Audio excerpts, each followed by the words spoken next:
Hey guys, how are you? Well, it's about afternoon now here.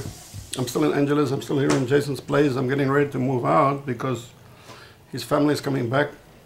So I got a room. I will show you guys later. Anyway, today I want to talk about a subject that's very close to my heart, South Africa. Because as you guys know by now, I'm born and bred South African from, well, Afrikaner stock. Born in the Free State, the Orange Free State, where there are no oranges, nothing is free, everything is in a hell of a state. The Orange Free State, that's where I was born and bred. And I love the Orange Free State and all the people there, the Sothos, the Afrikaners, everyone. I was born in the time of apartheid, and I grew up at that time as well. So my father, you know, my father's father, my grandfather, I never met him because he died, I guess, when my father was about 12. So my father grew up pretty poor. His mother, my grandmother, great lady, greatest lady I ever met. She was a nurse, so she basically raised him and his sister alone in Karoo. Karoo is the desert areas, semi-desert. So my father grew up hard. He had, I think he joined the police at the age of 15 or 16. That was the only job he could find, and so he did that. And my mother, I think they got married at the age of 16 or 17, or when my mother was like 16, 17. I think she gave birth to me at the age of 17. So my mother also not much education. I think she did grade 8. Very hard working lady, still alive today. Her health is failing because of too many, you know, bad habits. Not drinking. She's a non-drinker, absolutely. Teetotaler. Father was a bit of a drinker, but, you know. So the point here is that we grew up in apartheid. We were non-privileged whites. So we were at the bottom end of the scale of white people. My father worked for the government. There were jobs reserved for people like my father in the government, like police, like whatever. That was like, you know, reserved for whites, basically. Of course, there were black policemen, but whites could get a job.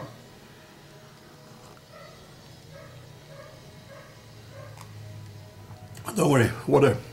So, but still, we were at the foot end of the spectrum, and I grew up in the outskirts of these little towns in the Free State. Little towns, Winburg, Koppies, Pietersburg. Once my father left the police, and he tried his hand at the factory jobs in Sasolburg. Much later, I also went there and I got a factory job at Sassel 1. But, so anyway, we grew up on the outskirts of the towns. We were like the poor white, call it poor whites. Like I think you call it white trash in America or whatever. But we're not trash. I mean, we were just poor. No car, no TV. Well, there wasn't TV to begin with. But, you know, we didn't have much luxury, if any.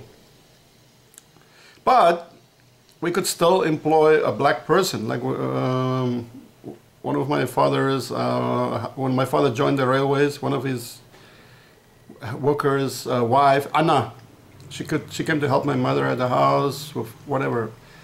My mother's a very hardworking person, guys. Fucking hardworking, most hardworking woman I ever met in my life. And very similar to my girlfriend right now. Amazing. The point is that, and in the garden, because we did a lot of gardening. We planted vegetables, fruit trees. We had chickens. We tried to keep you know, sheep, ducks, anything we could help ourselves. We build our own stuff. So, you know, I had a black boy, a friend. He was my best friend, Tabiso Koloti. He was a Sotho. We did everything together.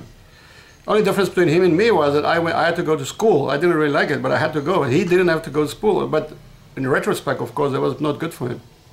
I actually tried to teach him how to read and write because I loved reading. That was my favorite hobby. You know, and then I loved hunting with him. We would go out every day into the hills and koppies around there. And played football and rugby and cricket and stone fights. We would pelt each other with stones and hit each other with sticks. We had huge gang fights. You know, it was great. I was poor, but we had a great life. We grew up outdoors, and I could read as much as I want. I finished 2 libraries, the library at school and the library in town. And I had to get special permission from my dad to start reading the adult section. I think I was like 11 or 12. And so that was apartheid. It was good for white people because they had a safety net. They could find a job if they just were willing to work. Any job they could find.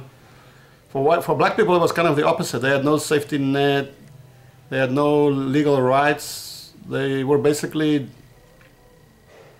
well, no, not slaves, but they were, how would you call them? Anyway, it was much less good for them. For other races were slightly better. I would say the Indians always did well. They always had their own areas. Anyway, they didn't really want to mix with others. They knew how to make money. Colored people in between. A lot of them fell through the holes. A lot of them ended up in ghettos. Others did well. The mixed blood. The Chinese and the Asians always did quite well. They had their own Chinatown, and so on. So that was the area I grew up. I grew up like that. Now, the sad thing during that era was, of course, that that people got tired of it. If I was a black person, I would have not accepted it.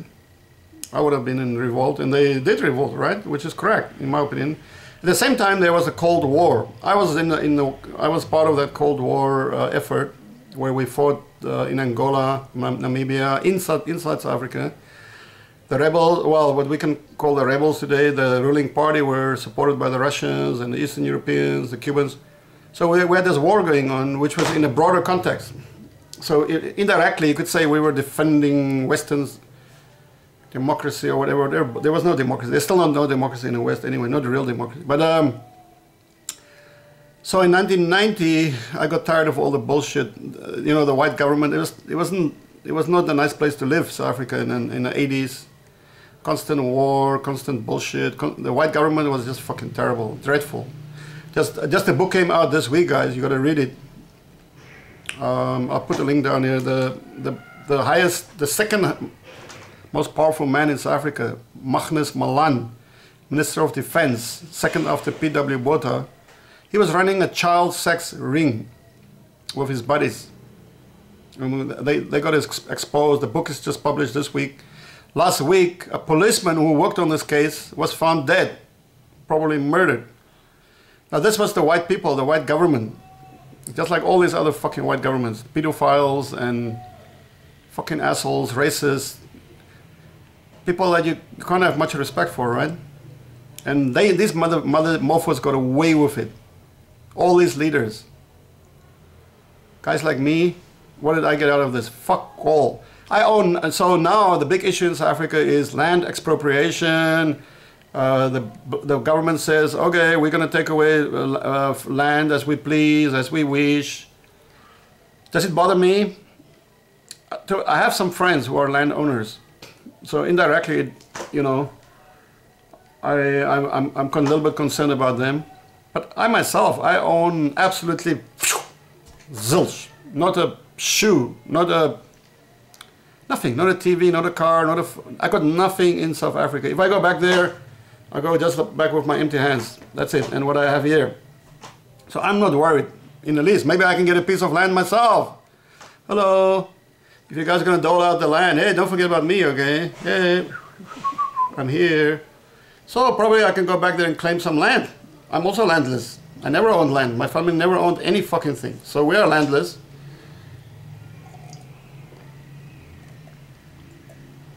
Now, however, do I believe this whole thing is going to happen?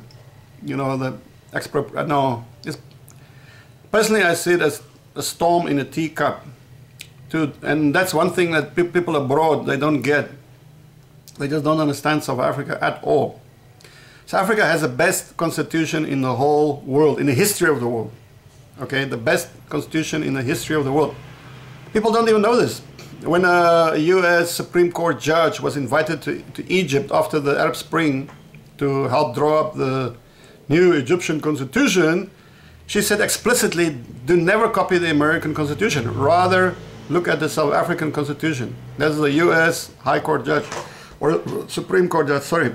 So South Africa has a great constitution. It cannot improve on it. It is being improved daily as things you know, pop up, but it's an amazing constitution, guys. It's fucking amazing.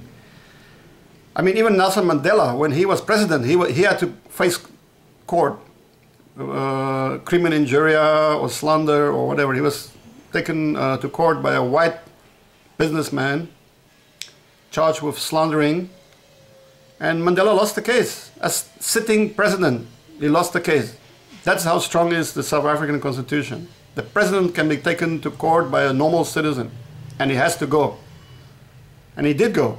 Mandela did go, to his credit. He fucking lost the case. He had to apologize for slandering this guy. And the funny aside was that one of Mandela's buddies, I think, was also had a court case going on. So Mandela told him, hey, that lawyer that I was facing, oh my goodness, you got to get him. I couldn't face his questions. I couldn't answer it. He's amazing. I really recommend him. You know, Mandela himself was a qualified lawyer, right? So our constitution is amazing. Right now, the ex-president of South Africa, Zuma, is facing court. He got fired.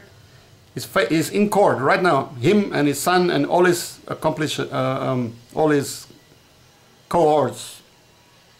cohorts, they're all in court.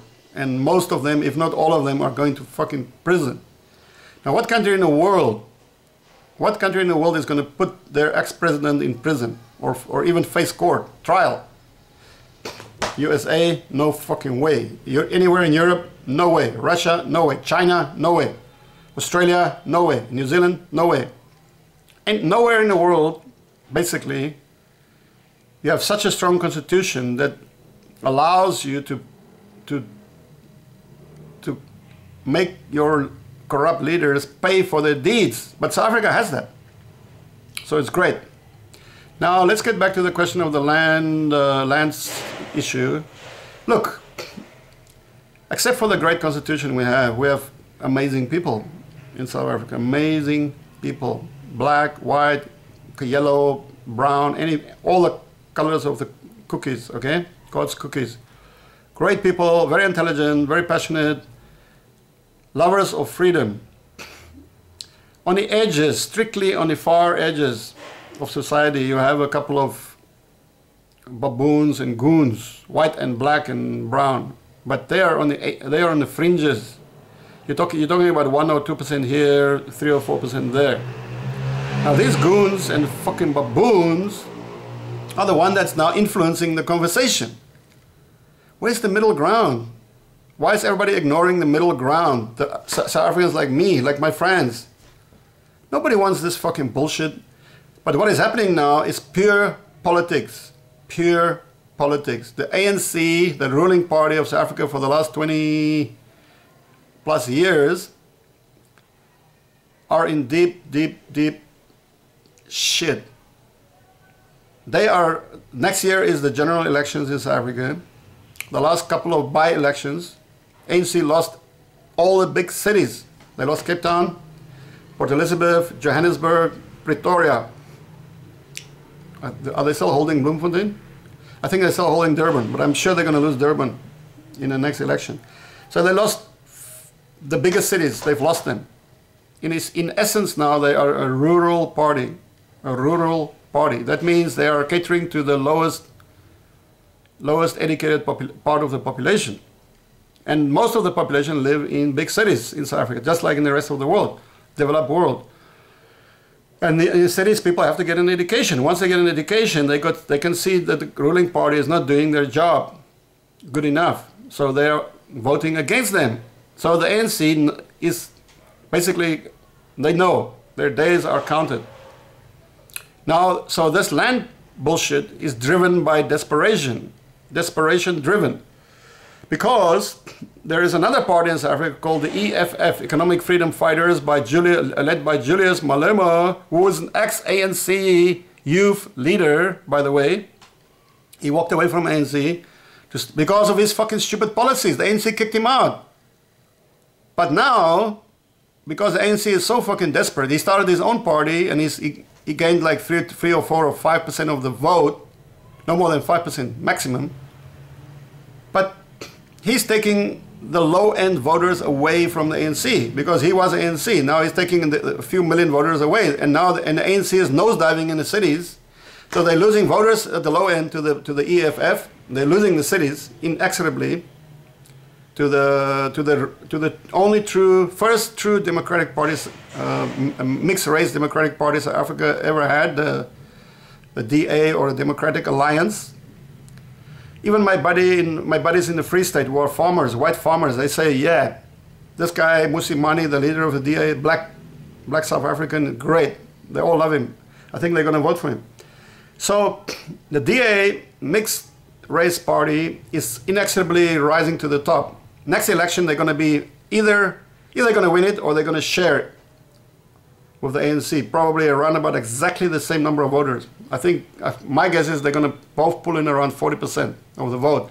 Now the ANC used to get like 70%. Now they are down to 50. Last election they were down to 50. Some places less than 50, where they lost the elections, like in the cities.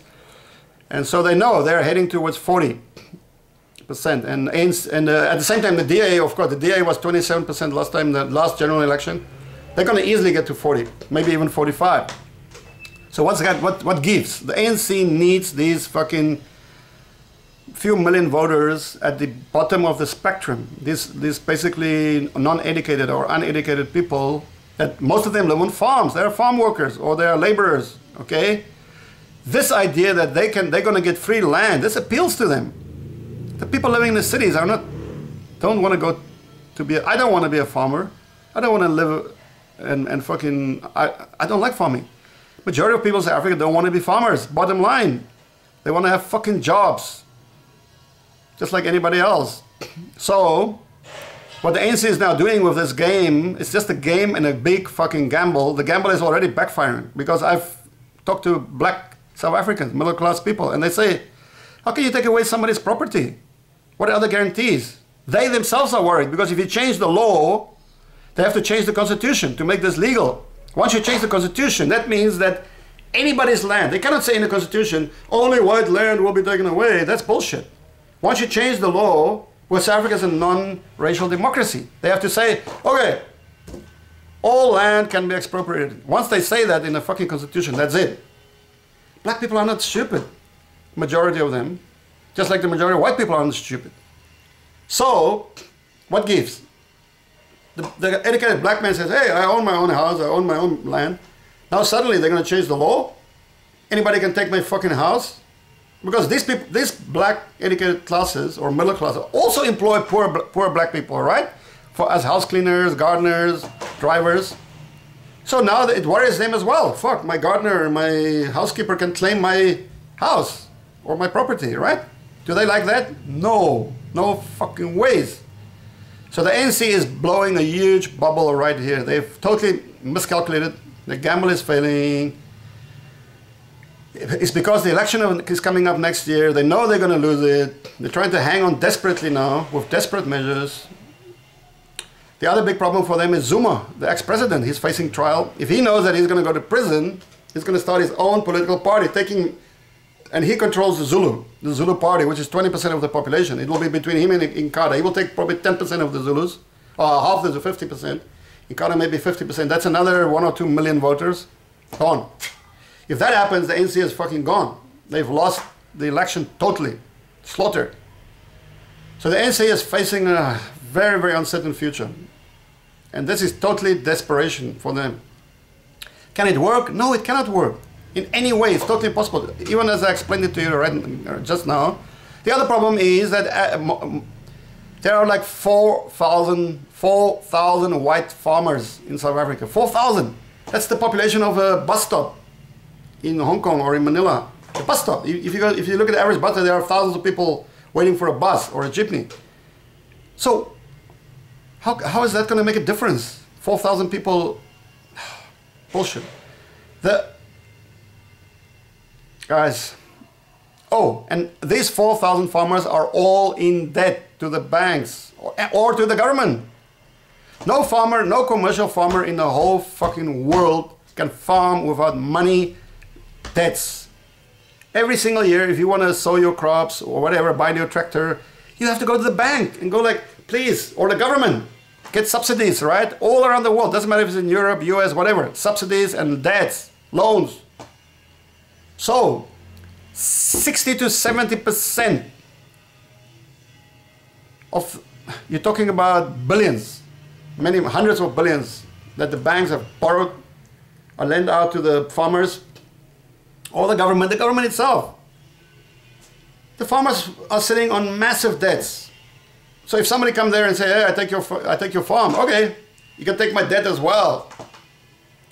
Who's going to pay these debts? To the commercial banks. The fucking banks will go bankrupt. The whole economic system will collapse.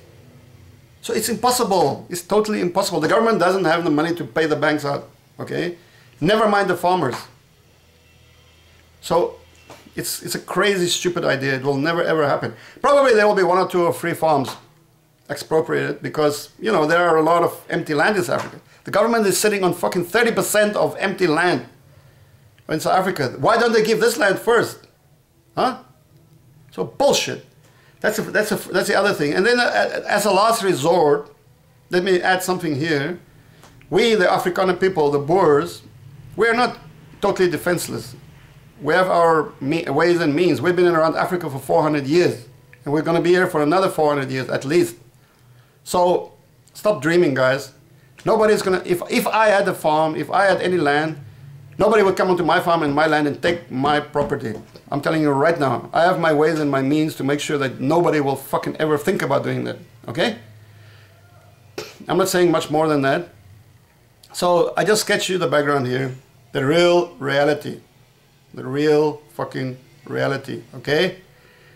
Is white land going to be expropriated? No. Is the ANC going to lose the election next year? Yes.